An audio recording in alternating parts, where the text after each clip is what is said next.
netralitas setengah hati.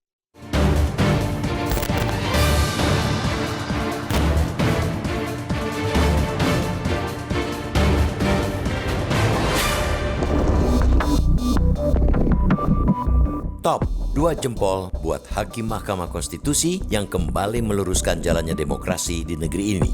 Dalam putusannya pada Kamis 14 November lalu, MK memasukkan pejabat daerah dan TNI Polri sebagai subjek hukum yang dapat dipidana jika melanggar netralitas dalam pemilihan kepala daerah atau pilkada. Sebelum adanya putusan MK itu, Undang-Undang Nomor 1/2015 tentang penetapan peraturan pemerintah pengganti Undang-Undang Nomor 1/2014 tentang pemilihan gubernur, bupati, dan wali kota hanya memerintahkan pejabat daerah dan TNI Polri bersikap netral dalam pilkada. Namun undang-undang itu tak mencantumkan sanksi bagi pelanggarnya. MK tak mau undang-undang tentang pilkada yang dibuat susah payah itu bahkan berkali-kali direvisi hanya menjadi macan ompong yang hanya galak saat mengaum. Lewat putusannya, pejabat daerah dan TNI Polri kini dapat dipidana paling lama 6 bulan dan atau denda maksimal 6 juta rupiah jika terbukti berpihak dalam pilkada. Ketidaknetralan pejabat daerah dan TNI Polri memang kisah lama yang terus terpelihara hingga saat ini, baik itu dalam gelaran pilpres maupun pilkada. Para calon pemimpin, terutama petahana, mengerahkan alat-alat negara untuk memuluskan kemenangannya. Media massa bahkan tak ada habisnya memberitakan pelanggaran netralitas pada alat negara itu sejak presiden dan kepala daerah dipilih secara langsung oleh rakyat mulai 2004. Meski undang-undang telah memerintahkan netralitas, tak ada yang takut untuk melanggarnya. Utamanya karena sanksi bagi pelanggarnya yang teramat minim alias nggak ngefek.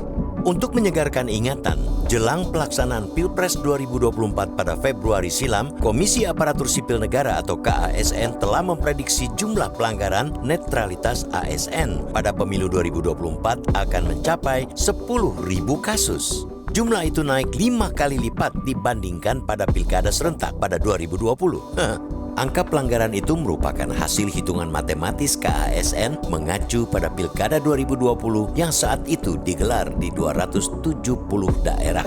Saat itu pelanggaran netralitas ASN cukup tinggi, mencapai 2.304 kasus.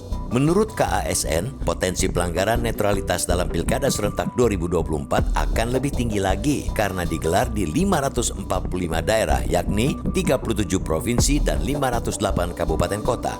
Itu semua terjadi lantaran minimnya sanksi terhadap alat negara yang melanggar prinsip netralitas. Padahal Undang-Undang Nomor 5/2014 tentang Aparatur Sipil Negara atau ASN, Undang-Undang Nomor 34/2004 tentang Tentara Nasional Indonesia atau TNI, dan Undang-Undang Nomor 2/2002 tentang Kepolisian telah memerintahkan netralitas alat negara dalam kehidupan politik dan tidak melibatkan diri pada kegiatan politik praktis.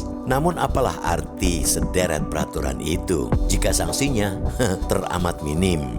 Meski diapresiasi, putusan MK di atas juga tak menjawab tuntas masalah netralitas. MK hanya menjatuhkan ancaman pidana penjara paling lama 6 bulan dan atau denda maksimal 6 juta rupiah. Apalah arti 6 juta rupiah bagi seorang kepala bagian atau kepala dinas? Tinggal bayar, beres urusan, tak ada efek yang menjerahkan bagi pelanggarnya. Apalagi rasa malu sudah nyaris hilang di negeri ini.